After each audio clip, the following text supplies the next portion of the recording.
Hello everyone, आप सभी का मेरे यूट्यूब चैनल पे स्वागत है। यह इरिगेशन इंजीनियरिंग सीरीज़ का सेकंड लेक्चर है। इससे पहले लेक्चर में हमने देखा था कि सिंचाई की परिभाषा क्या होती है, उसका पर्पस क्या होता है, एडवांटेज डिसएडवांटेज देखे उसके, और हमने देखा था कि वाटर लॉगिंग क्या होती है। आज हम इस लेक्चर को आगे बढ़ाएंगे इरिगेशन प्रोजेक्ट स्ट्रक्चर के साथ। मतलब कि एक इरिगेशन प्रोजेक्ट में कौन कौन से स्ट्रक्चर यूज होते हैं जिससे कि हम खेतों तक पानी को पहुंचा सकें। इरिगेशन प्रोजेक्ट में सबसे इंपॉर्टेंट क्या है? वो है पानी। हमको पानी चाहिए। मान लो कि आपको गर्मी में पानी चाहिए, तो आप पानी कहाँ से लाओगे? आपको पानी स्टोर करना पड़ेगा। तो सबसे पहले हम इसमें इरिगेशन प्रोजेक्ट में क्या प्लान करते हैं? स्टोरेज स्ट्रक्चर प्लान करते हैं, ताकि हम जब हमारे पास पानी की कमी होगी तो जो हमने पानी स्टोर किया है उससे हम इरिगेशन प्रोजेक्ट में इस्तेमाल करें उस पानी का। स्टोरेज स्ट्रक्चर में सबसे पहले आते हैं डैम्स, ठीक है, स्लूज वॉल्स, आउटलेट्स। ये सब क्या है? ये स्ट्रक्चर हैं जो डैम में लगते हैं जिससे कि हम पानी निकाल सके डैम से या कैनाल में ले जा सकें। ठीक है, ये आपका एक डैम का डायग्राम है। ठीक है, ये मोहनपुरा डैम है, राजगढ़ जिले में बना है, एमपी में। ये भी एक मल्टीपर्पज इरिगेशन प्रोजेक्ट है। ये आपके स्लूज और आउटलेट होते हैं। मतलब स्लूज वॉल क्या होते हैं? ये अब आपको डैम से पानी को बाहर निकालने में मदद करते हैं, काय में? कैनाल में। ठीक है, और इन्हें आउटलेट और स्लूज वॉल कहते हैं। फिर बात करें हम मेन इंटेक स्ट्रक्चर की। ये स्ट्रक्चर आपको कहाँ पर काम आते हैं? जैसे मान लो आपको रिवर में से पानी लेना है, तो ये इंटेक स्ट्रक्चर आपको जरूरत पड़ेगी जिससे कि आप पानी को कैनाल में ले जा सको। कोई भी ऐसा स्ट्रक्चर जो पानी को किसी जगह से लेता हो उसे क्या बोलते हैं हम लोग? इंटेक स्ट्रक्चर बोलते हैं। ठीक है, वैसे ही आपके पंपिंग स्टेशन होते हैं। मान लो आपको एक जगह पर इरिगेशन करना है और वो ऊंचाई पर है, तो आप क्या करोगे? पंप के द्वारा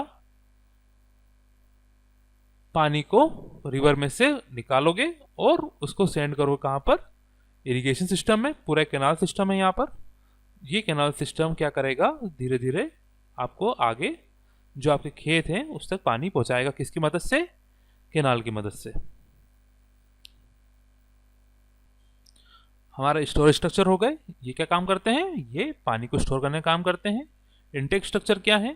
इंटेक स्ट्रक्चर आपको पानी को किसी स्टोरेज स्ट्रक्चर से निकालने में मदद करते हैं। ठीक है, फिर आपके आते हैं डाइवर्जन स्ट्रक्चर। इसमें आपके barrage, weir, canal head regulator और रिवर ट्रेनिंग वर्क्स आते हैं। इन सब चीज़ों को हम आगे लेक्चर में पढ़ेंगे। अब हम बात करते हैं कि एक डैम, वियर और बैराज में क्या अंतर होता है। तो एक वियर क्या होता है?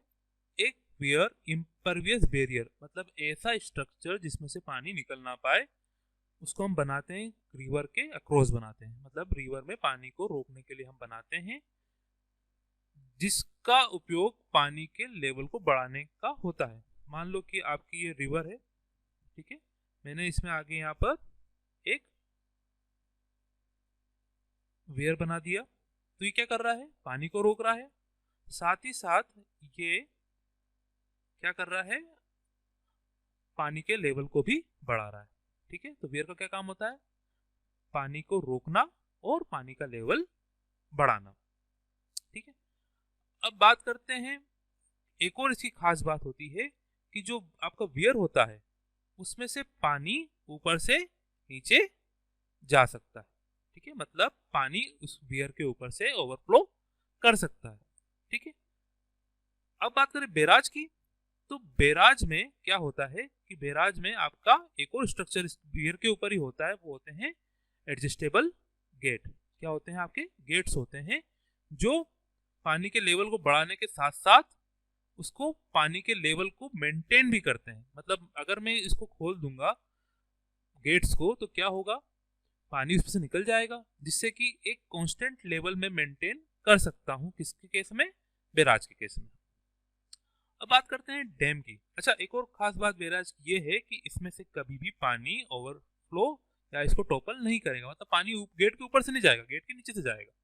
ठीक है, तो ये इसका काम होता है। एक डैम, डैम क्या होता है? ये डैम बहुत बड़ा स्ट्रक्चर होता है और इसमें अलग से आउटलेट होते हैं जिसे हम बोलते हैं स्पिलवे, जिसको हम अगले चैप्टर में जब डैम पढ़ेंगे, जब हम इसको देखेंगे कि डैम, अगर वियर और बैराज की बात करें तो ये छोटे स्ट्रक्चर्स हैं, जबकि डैम एक बहुत बड़ा स्ट्रक्चर है जिसमें अलग से क्या होता है, आउटलेट स्ट्रक्चर होता है जिसे हम स्पिलवे कहते हैं, जो पानी को निकालने का काम करता है। ठीक है, बैराज और वियर में आपको अंतर समझ में आया। अब इसके बाद हम देखते हैं कैनाल हेड रेगुलेटर। ये आपके क्या है स्ट्रक्चर? ये ऐसे स्ट्रक्चर हैं जो पानी का लेवल मेंटेन करते हैं, किसमें? कैनाल में, ताकि उससे पानी को बाहर निकाला जा सके। किसमें? फील्ड में या छोटी डिस्ट्रीब्यूटरी कैनाल में। ठीक है, वैसे आपके रिवर ट्रेनिंग वर्क होते हैं, ये भी स्ट्रक्चर्स हैं जिसको हम आगे पढ़ेंगे। फिर आते हैं आपके कैनाल वाटर कन्वेंस स्ट्रक्चर्स, मतलब पानी को हम कैसे ट्रांसपोर्ट करेंगे एक जगह से दूसरी जगह। ठीक, क्या क्या ऑप्शन हो सकते हैं हमारे पास? या तो हम कैनाल, ओपन कैनाल हो सकती हैं, ठीक है, या पाइप्स हो सकते हैं, हम पानी को पाइप से पहुंचा सकते हैं। तो ये सब चीज़ें, स्ट्रक्चर जो होती हैं जो वाटर को कन्वेन मतलब ट्रांसपोर्ट करने में काम आती है, वो कन्वेंस स्ट्रक्चर कहलाते हैं। इसमें आपके कैनाल क्रॉस रेगुलेटर हो गए, ड्रॉप्स हो गए, टर्न आउट हो गए। मैं आपको इसका डायग्राम दिखा देता हूँ। ये आपका टर्न आउट है, ठीक है, ये आपका कैनाल हो गया, है ना, और आपका जो टर्न आउट है वो क्या कर रहा है, पानी को कैनाल में से लेके बाहर निकालेगा। ठीक है, तो ये क्या कहलाता है? टर्न आउट कहलाता है। वैसे ही आपका ड्रॉप होते हैं। अब क्या होगा कि मान लो कि कुछ जगह पर स्लोप बहुत ज़्यादा है, ठीक है, अगर हम कैनाल बनाएंगे तो क्या होगा, इरोजन होगा, मिट्टी का इरोजन होगा और हमारा कैनाल स्ट्रक्चर खराब हो जाएगा। ठीक है, क्योंकि कैनाल हो सकता है उसमें लाइनिंग ना हो, वो सिंपल अर्दन कैनाल हो। ठीक है, तो उसके लिए हम क्या बनाते हैं, ड्रॉप्स बनाते हैं, मतलब पानी, एक स्ट्रक्चर बनाएंगे जिससे पानी पर गिरेगा तो एनर्जी क्या होगी, इससे डिसिपेट हो जाएगी, मतलब इससे एनर्जी कम हो जाएगी पानी की गिरने से। ठीक है, इस तरीके से हम ड्रॉप्स बनाते हैं। ये हम आने वाले लेक्चर्स में देखेंगे। फिर बारी आती है आपके ड्रेनेज सिस्टम की। ठीक है, अब अगर आपने मान लो फील्ड पर पानी अप्लाई कर दिया है, ठीक है, अगर आप ड्रेनेज सिस्टम नहीं बनाएंगे तो क्या होगा, उससे वाटर लॉगिंग की समस्या होगी। ठीक है, तो हमें एक इरिगेशन प्रोजेक्ट में ड्रेनेज सिस्टम भी डिजाइन करना पड़ता है कि किस तरीके से पानी खेत में उपयोग होने के बाद एक्सेसिव वाटर बाहर वापस हम नदी तक कैसे लेके जाएं, या कोई भी ड्रेनेज तक हम कैसे लेके जाएं, ये हम उसमें डिजाइन करते हैं। ठीक है, तो मेनली हमारे कौन कौन से स्ट्रक्चर हो गए, स्टोरेज स्ट्रक्चर हो गए, इनटेक स्ट्रक्चर्स हो गए, आपके डाइवर्जन स्ट्रक्चर हो गए, ठीक है, कैनाल मतलब कन्वेयंस सिस्टम हो गया और ड्रेनेज सिस्टम हो गया। तो ये सब क्या है, आपके इरिगेशन प्रोजेक्ट के स्ट्रक्चर हैं। ये एक डायग्राम है, इसमें आप समझ सकते हो कि कोई रिवर है, उस पर हमने क्या किया, सबसे पहले एक स्टोरेज स्ट्रक्चर बनाया, वो एक डैम हो सकता है। ठीक है, ये आपको जो दिख रहा है ये आप स्पिलवे है इसका, जो एक्सेस पानी को बहाने में मदद करता है।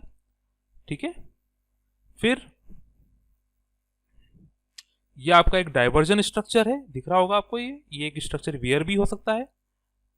ये क्या कर रहा है, जो पानी हम स्ट्रक्चर से छोड़ रहे हैं वो इस पे आएगा और यहाँ पर वो इकट्ठा होगा।